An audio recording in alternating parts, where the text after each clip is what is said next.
Bonjour, bonjour. En fait, ici, je vais vous faire la lecture de l'arrêté du concours d'entrée dans les facultés de médecine du Cameroun. Donc, ici, c'est l'arrêté numéro 23-00-504-MINSUP-SG-CNPMP-NA du 3 juillet 2023 portant ouverture de l'examen national d'aptitude à la formation médicale au Cameroun pour le compte de l'année académique 2023-2024. Et article 1, 1050 étudiants en première année d'études médicales dans les écoles de médecine publiques et privées. Des écoles de médecine publique et les instituts privés. Donc, je vais repartir en fait. En ce qui concerne ce concours, je voulais préciser d'abord dans un premier temps que, en ce qui concerne le concours, vous ne pouvez vous inscrire que dans une seule école. Bon, déjà, je vais citer les différentes écoles et le nombre de places par filière. Bon, on a par exemple, en ce qui concerne la faculté de médecine de Yaoundé, la FMSP, c'est-à-dire faculté de médecine et sciences biomédicales de Yaoundé 1. Médecine générale, il y a 140 places disponibles. Pharmacie, il y a 30 places disponibles. Et odontosmatologie, c'est-à-dire les gens qui vont travailler à la dentition et le tube digestif, alors ils ont 60 places. Donc, il y a au total 230 places disponibles. La faculté de médecine et des sciences pharmaceutiques de Douala, au total, on a 160 places disponibles. Donc, 100 places en médecine générale et 60 places en pharmacie. Pour la faculté de médecine de Boya, on a au total 80 places disponibles. Médecine générale, 80 places. Et c'est tout. La faculté de médecine de Bamenda, on a 60 places disponibles et en fait, c'est tout. Maintenant, la faculté de médecine et des sciences pharmaceutiques de Tchang, on a au total 75 places disponibles, donc 50 en médecine générale et 25 en pharmacie. On a la faculté de médecine et des sciences biomédicales de Garoua.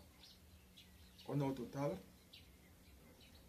pour Garoua, on a au total 60 places disponibles, médecine générale 60. C'est tout. Maintenant, on a la faculté de médecine et sciences pharmaceutiques de Bolova, qui se trouve à Saint-Méliman. Donc, on a au total 90 places disponibles, dont 60 places en médecine générale et 30 places en pharmacie.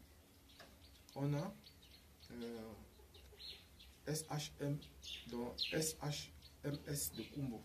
C'est-à-dire, ça, ce sont les privés. Actuellement, ce sont les facultés de médecine privées. Donc, on a, par exemple, je crois, c'est au total 30 places. Médecine générale 30. Donc ça, c'est à Bamenda. Kumbo, c'est à Bamenda. Dans le nord-ouest. ISTM de Colondom, c'est toujours privé. Ça se trouve plutôt à Yaoundé, en Colondom. On a au total, médecine générale, 50 places. On a l'UDM, c'est-à-dire à Baranté, ça se trouve à l'ouest, c'est-à-dire à Baranté. C'est toujours privé. On a au total 215 places. Donc 90 places en médecine générale, 65 places en pharmacie, et je crois 60 places en odontosmatologie. Donc, voilà par exemple de façon repartie comment, par exemple, quel sont le nombre de places disponibles dans chaque faculté ou institut de médecine au niveau du Cameroun. Et je précise, pour faire les études médicales au Cameroun, pour être médecin au Cameroun, il faut passer par le concours national. Il n'y a pas d'autre moyen. Donc, voilà, par exemple, notez bien, tout candidat doit choisir une seule école et une seule filière. Donc, vous devez choisir, si vous voulez faire médecine générale, vous dites médecine générale, une colonne d'homme. vous choisissez une seule école. Vous faites du médecine générale, faculté de médecine et des sciences pharmaceutiques de Douala. Vous pouvez dire, par exemple, vous pouvez choisir Garoua. Ça dépend de vous. C'est vous qui faites votre choix. Et il doit avoir un second. La date du concours est fixée pour le 22 septembre 2023. 22 septembre 2023. Bon. Et maintenant, le concours se fait en une seule session. C'est-à-dire, vous composez, ça se passe une seule fois et après ça, il n'y a plus rien. Maintenant, le diplôme requis. Donc l'âge, déjà, avant ça, l'âge limite c'est 23 ans. Donc vous ne pouvez pas avoir 24 ans et faire le concours d'entrée en fac de médecine au Cameroun. C'est bien, l'âge limite c'est 23 ans. Et maintenant, article 3, le diplôme requis. Le diplôme requis pour faire le concours. Pour faire le concours, il faut avoir le baccalauréat C ou D ou encore le GCA level dans les matières suivantes. Les matières en biologie et en chimistry. Donc pour faire le concours, il faut avoir sur le baccalauréat C, sur le baccalauréat D, soit avoir le GCA level en biology and chemistry, sous réserve des matières qui ont été passées au cours de la même session. Donc, maintenant, toutes les autres diplômes reconnus équivalents peuvent aussi faire le concours. Article 4. L'inscription se fait en ligne et par la procédure suivante. L'inscription se fait en ligne par la procédure suivante. Étape 1. C'est présenté à un guichet. Étape 1, c'est présenté à un guichet de Express Union. Là, vous allez payer les frais du concours qui s'élèvent à 20 000 francs. Vous payez à Express Union. Dans la première étape, vous partez dans un guichet de Express Union. Vous payez les frais du concours et vous précisez le concours que vous voulez faire. Vous précisez bien. Et ils vont vous donner un reçu. Maintenant, le reçu doit porter, le reçu, ce qui est sur vous, le reçu doit porter votre nom et le concours que vous allez faire. Maintenant, après, c'est étape 2. Allez sur la plateforme du concours. C'est-à-dire, c'est https://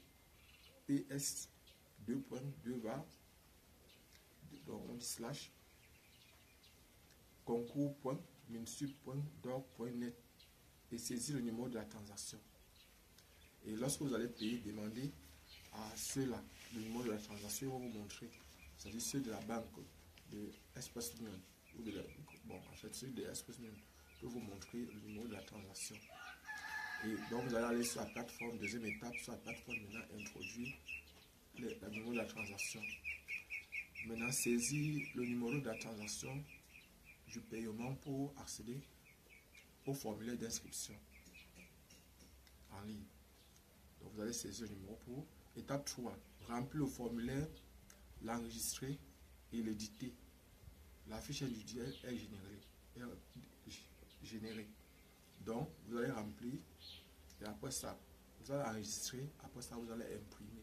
Vous pouvez le faire grâce à votre téléphone. Il faut aussi aller dans un cybercafé. Il faut aussi le faire grâce à votre ordinateur. Ça, c'est quelque chose que vous pouvez mettre la connexion dans votre téléphone. Vous le faites vous-même. Après, vous allez payer les frais au niveau d'une agence Express Union. Maintenant, étape 4. Vous devez avoir les photos 4x4. Vous devez agrafer donc sur la fiche d'inscription là. Une photo 4x4. C'est-à-dire une photo d'identité 4x4. Maintenant, après ça, soumettre les dossiers en ligne. Déjà, ce qu'il faut savoir, c'est que sur cette fiche d'inscription, il faudra maintenant mettre un terme fiscal. Bon, on va voir ça dans la suite. Maintenant, 2. Soumettre les dossiers complets. Soumission des dossiers complets se fait en ligne et par la procédure, se fait comme suit. Donc, la procédure est la suivante. Je précise bien, le dépôt de dossiers se fait en ligne. Aussi, étape 1. À l'aide d'un scanner professionnel et format PDF, scanner les pièces suivantes. Le poids maximal des pièces doit être de 1 méga. Donc, vous partez soit dans un secrétariat, soit si vous avez le scanner chez vous, un bon scanner, vous allez scanner les pièces suivantes. Une fiche individuelle générée avec la photo, c'est-à-dire la pièce que vous avez tout à l'heure, ce que vous avez imprimé tout à l'heure au cyber ou dans un secrétariat. cette fiche où vous avez mis la photo, vous devez mettre un timbre fiscal. C'est-à-dire ça coûte aujourd'hui au Cameroun 1500 francs CFA. Vous devez aller soit dans une sous-préfecture pour mettre ce timbre-là, soit par exemple dans une perception. Ce qui est sûr, ou à la poste, sur un endroit où on vend ce timbre-là, on peut vous mettre ça sur votre fiche. Maintenant, vous allez scanner donc la fiche individuelle que vous avez générée, sur laquelle il y a déjà le timbre. Une copie certifiée du diplôme, cette copie certifiée conforme de l'acte de naissance datant de moins de 6 mois. Je dis bien copie certifiée conforme. Elle n'est pas conforme avec la photocopie. Elle n'est pas conforme, bien sûr. L'acte de naissance datant de moins de 6 mois. C'est-à-dire vous allez aller, par exemple, vous allez aller dans une mairie. Vous voyez les femmes qui sont sur là dehors, elles vont vous aider à dactylographier certainement. Et puis maintenant, vous allez montrer, on va aller faire une copie conforme. C'est-à-dire, le maire va signer pour, ça peut être ses adjoints. Il faut aussi le faire dans une sous-préfecture, dans une préfecture ou chez le gouverneur. Donc, dans le service du gouverneur, bien sûr. Maintenant, il y a le certificat médical qui date de moins de 3 mois. Le certificat médical date de moins de 3 mois. Vous allez scanner aussi ça. Vous allez faire, par exemple, aussi les relevés de notes du baccalauréat ou du DCA Level Conf, ou encore les photocopies du baccalauréat et aussi pour le fils du baccalauréat ou du DCA Level, du moins signé par le chef d'établissement. Donc ici, par exemple, on demande les relevés de notes du baccalauréat ou du DCA Level que vous allez aller faire signer par le chef d'établissement. Ça peut être votre proviseur, ça peut être une autorité de votre établissement, ce qui est sûr. Là, je parle le chef d'établissement, bien sûr. Les relevés de notes certifiées conformes du probatoire ou du DCA haut level. Les anglophones, donc, toujours signé. Allez maintenant sur la plateforme et saisir le numéro matricule obtenu sur la fiche d'inscription. Donc voilà par exemple les différentes étapes. Vous avez vu les pièces à scanner. Vous avez entendu parler. Bon, maintenant, soumettre les pièces précédentes scannées. Donc, vous allez soumettre ça, vous allez envoyer tout ce que vous avez eu à par exemple, scanner là. Vous allez envoyer sur la plateforme où vous avez fait l'inscription tout à l'heure. Maintenant, 3. Tout dossier soumis en ligne et contenant les documents photocopiés. Tout dossier soumis en ligne et contenant les dossiers photocopiés, photographiés ou illisibles sera purement et simplement rejeté. Maintenant, la date limite de dépôt du dossier, c'est le 8 septembre 2023. Les dossiers seront, donc vous allez envoyer vos dossiers en ligne. Article 5. Seuls les candidats titulaires des diplômes requis et dont les dossiers ont été approuvés en ligne seront autorisés à concourir. Notez bien, la liste des dossiers sera affichée sur le site du concours. C'est le site où vous avez fait l'inscription tout à l'heure. Sur ce site-là, chaque fois, vous pouvez rentrer là, avoir les informations sur le concours. Vous pouvez avoir par exemple les informations aussi. Si vous allez déposer votre dossier sur un endroit, où est-ce que vous allez composer? Parce que le lieu du concours, aussi bien l'a dit dans les universités d'État. Le lieu du concours, c'est précisé dans les universités d'État. Et là maintenant, il faudra chercher à savoir si à Yaoundé, vous allez composer, ou très souvent on compose à l'université Yaoundé 1, particulièrement en faculté de sciences. Et aussi peut-être parfois en fac médecine. Mais maintenant, si vous êtes dans une autre ville, où est-ce que vous allez composer? Vous devez vous informer là-dessus. Vous devez chercher à avoir l'information. Bon, je lis ce qui est sur l'arrêté du concours. Maintenant, article 5, sur les candidats, voilà, il y a mis bien, les dossiers seront aussi affichés sur, voilà. Les candidats doivent avoir leur carte nationale d'identité le jour de l'examen. Vous devez avoir votre CNI et la fiche là que vous avez, la fiche d'inscription, là, vous devez avoir les deux particulièrement. Maintenant, article 6.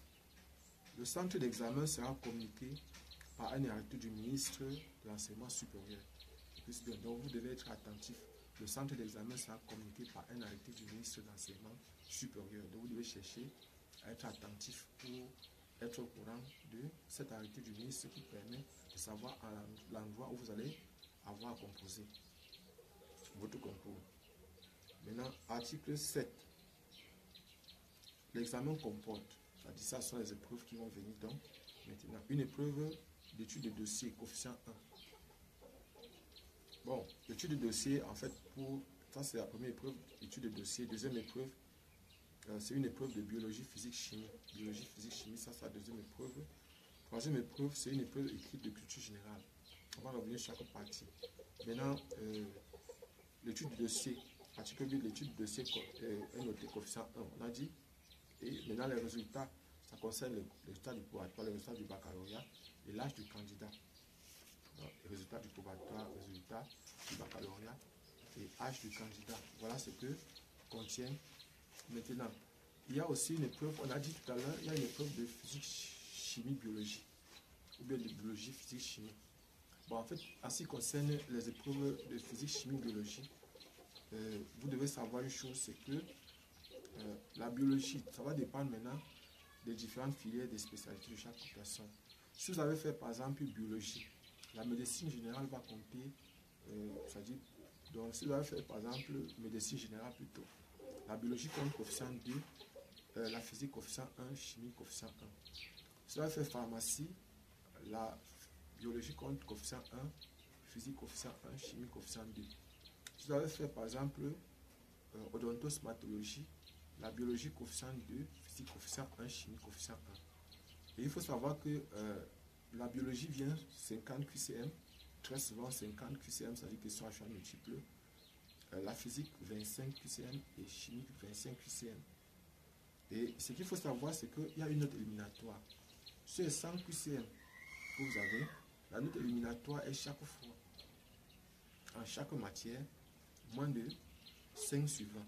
C'est-à-dire si vous avez moins de 5 sur 20, si vous avez à partir de 4 sur 20 en descendant, ce qui est sur l'instant, c'est que vous êtes éliminé d'office. Le programme est celui du baccalauréat et du DCA A-Level. Programme celui du baccalauréat et du DCA A-Level. Et maintenant, article 10, épreuve de la culture générale. En fait, ça concerne la culture générale et l'épreuve de logique du français ou de l'anglais. Culture générale. Donc, dans la culture générale, il y a la culture économique, il y a la culture politique, il y a la culture générale simple. Il y a par exemple, bref, en fait, c'est constitué de tout ça. La culture scientifique, c'est déjà, vous allez faire un concours scientifique. Maintenant, article 12, c'est le ministre de l'Enseignement supérieur qui publie les résultats du concours. C'est le ministre de l'Enseignement supérieur, par un arrêté toujours, qui va publier le résultat final du concours. Il ne peut y avoir report de site d'admission d'une année à une autre. Ça veut dire que vous ne pouvez pas réussir l'année, c'est dit que vous allez aller fréquenter l'année prochaine. Bon, l'astuce qu'il faut souvent utiliser, c'est que si vous avez réussi à votre concours normalement, alors si vous ne voulez pas fréquenter l'année, si vous pouvez écrire, vous pouvez vous inscrire. Vous ne pouvez pas fréquenter, il faut vous inscrire. Après vous êtes inscrit, vous faites donc une demande de suspension. Par exemple, vous êtes déjà dans une école, vous dites à cette école-là, vous faites une demande, vous dites que vous n'êtes pas disponible pour l'année, c'est l'indisponibilité. Et là, l'indisponibilité peut vous être accordée. Donc ne faites pas que vous le savez au concours et puis vous partez rester au quartier, vous dites que je vais commencer l'année prochaine. Vous serez remplacé. Si vous faites ça, vous risquez d'être remplacé. Il y a des fortes chances que vous soyez remplacé. Donc voilà par exemple en ce qui concerne la faculté de médecine. Et je voudrais préciser que la fac de médecine, les matières ne sont pas difficiles. Et les matières qui font souvent le plus échouer les gens, sont les matières comme la physique et la chimie, surtout pour ceux qui ont fait D. Et il faut savoir que ceux qui ont fait le système anglophone sont très souvent très favorisés. Donc je précise bien, ceux qui ont fait le système anglophone sont souvent les plus favorisés. Pourquoi? Parce qu'il y a beaucoup de choses qu'ils voient dans le secondaire au lycée et que par exemple on donne au concours. Alors que ceux par exemple qui ont fait l'enseignement général francophone, eux ils doivent voir ces choses-là plutôt à l'université, parfois au niveau 1, parfois au niveau 2, parfois au niveau 3. Donc ceux qui ont fait le système anglophone, sachez que et qui ont fait physique et chimie doivent savoir que dans leur cursus secondaire, doivent savoir qu'ils seront sérieusement et correctement favorisés. Donc, et ceux qui ont fait le système francophone doivent chercher à rattraper le niveau, c'est-à-dire chercher à connaître quelles sont les matières que dans le système anglophone, on a vu et qu'eux, ils n'ont pas vu pour se rattraper. Et c'est d'où les prépas concours. D'où, par exemple, il faut avoir des personnes qui peuvent vous donner des conseils sur comment faire pour mieux réussir votre concours. Je voudrais dire, beaucoup de personnes nous approchent pensant que peut-être nous, on va vous parler des réseaux, quoi que ce soit. Non. Nous, on croit au travail. On croit à la réussite. On croit que si les gens travaillent, qui sont organisés, ils vont réussir. Nous croyons en ça. Et nous prions pour ça. Et nous estimons que si un candidat normalement travaille, il y a 1050 places pour les Camerounais et les étrangers. Et que si bien ce concours peut aussi être fait par les étrangers. Bon, en fait, on a dit dans la limite du nombre de places disponibles pour les étrangers. Donc, les étrangers peuvent faire les Tchadiens, les Centrafricains, et tous ces gens de la CEMAC là. Il y a les places pour ces personnes-là qui peuvent faire le concours. Elles doivent chercher à savoir comment, quelle est la procédure pour eux. Je sais. Donc, je voulais simplement dire que pour une personne qui veut se préparer aussi à ce concours d'entrer dans une faculté de médecine du Cameroun, il faut être organisé et minutieux. Et je voulais vous préciser, franchement, les prépas concours, ce n'est pas un jeu. Le concours n'est pas un jeu. Ce n'est pas seulement un jeu. C'est vrai, je veux dire d'une part que c'est un jeu, mais ce n'est pas seulement un jeu. Il faut s'organiser de façon stratégique pour pouvoir réussir. La médecine est un domaine très complexe. C'est un domaine qui concerne la vie. Et c'est un domaine très délicat. Je précise. La médecine est un domaine très délicat. Très délicat. Vous devez savoir, pour ceux qui veulent faire soit médecine, soit générale, soit pharmacie, soit odontostomatologie, que les études ne seront pas aussi évidentes que beaucoup de gens veulent laisser croire. Il faudra avoir une forte capacité de rétention, c'est-à-dire retenir beaucoup de choses. Une forte capacité de compréhension, c'est-à-dire comprendre beaucoup de choses. Et vous devez vous habituer à ça pendant vos prépas. Je voudrais attirer votre attention qu'il y a des stratégies pour étudier. Je vais faire des vidéos là-dessus, surtout en ce qui concerne la fac de médecine. J'ai déjà fait des vidéos où j'expliquais un peu quelques stratégies, comment par exemple étudier. Bon. Déjà, comment étudier pour réussir facilement à son concours d'entrée en fac de médecine. J'ai fait des vidéos là-dessus. Et avant ça, je vais vous donner quelques pépites sur ce qui vient en fac de médecine. Commençons par, je ne vais pas vous dire ce qui vient en biologie parce que bon, en fait, peut-être la partie biochimie à l'intérieur de la biologie peut vous aider, mais pas en ce qui concerne les autres parties de la biologie. Je peux vous parler de la biochimie, je ne peux pas vous parler tellement de toute partie de la biologie, je précise. Je peux vous parler de la physique, je peux vous parler de la chimie. Donc déjà, ce qui vient en physique, c'est quoi? Vous devez étudier la radioactivité, ça ne manque jamais. Radioactivité, ça ne manque jamais. Vous devez étudier l'aspect corpusculaire de la lumière, l'aspect ondulatoire de la lumière, ça ne manque pas. Radioactivité, aspect corpusculaire, aspect ondulatoire. Vous devez étudier les phénomènes vibratoires de façon générale, les oscillateurs harmoniques. Vous devez étudier la cinématique, mouvement sans connaître l'origine d'un corps, la dynamique et l'énergétique. La dynamique, c'est le mouvement, l'étude des forces et des mouvements. Les forces qui provoquent le mouvement. Donc, voilà par exemple, ça c'est la dynamique. Maintenant, l'énergétique, c'est le calcul des énergies. Énergie potentielle, énergie cinétique, énergie potentielle élastique, énergie de pesanteur, énergie, ainsi de suite, énergie potentielle de pesanteur, énergie, bref, on a déjà parlé, énergie interne, bref, tout ça, ça rentre dans ce qu'on appelle énergétique. Donc, pour ceux qui ne me connaissent pas, je suis Job Camden du groupe de répétition NABLA. En fait, actuellement, nous, on est dans un projet entrepreneurial. Et voilà, par exemple, et ne négligez pas les autres parties aussi. Je vais citer aussi, par exemple, là, c'est les phénomènes vibratoires. Bref, ce que je vous ai dit là, c'est ce qui vient d'habitude. Et n'oubliez pas aussi les circuits RLC. Les circuits RLC, l'électricité, c'est-à-dire Vous devez savoir que le programme du concours, c'est le programme qui tend par exemple de la 4e actuellement au Cameroun jusqu'à la classe de terminale. La classe de 4e jusqu'à la classe de terminale. Et rassurez-vous que vous êtes en même lien avec le système anglophone. Cherchez à savoir qu'est-ce qu'on fait dans le système anglophone et que vous ne faites pas. Pour ceux qui sont francophones et pour vous qui êtes anglophone aussi, cherchez à savoir qu'est-ce qu'on fait dans le système francophone et que vous ne faites pas. Parce qu'au niveau du concours, on tient compte des deux. Donc, ne vous dites pas que demain que vous serez défavorisé. Vous avez encore actuellement si 1 mois, 20 jours ou 21 jours de prépa. Nous sommes le 1er août aujourd'hui. Vous avez encore 1 mois, 21 jours, donc 1 mois presque 3 semaines.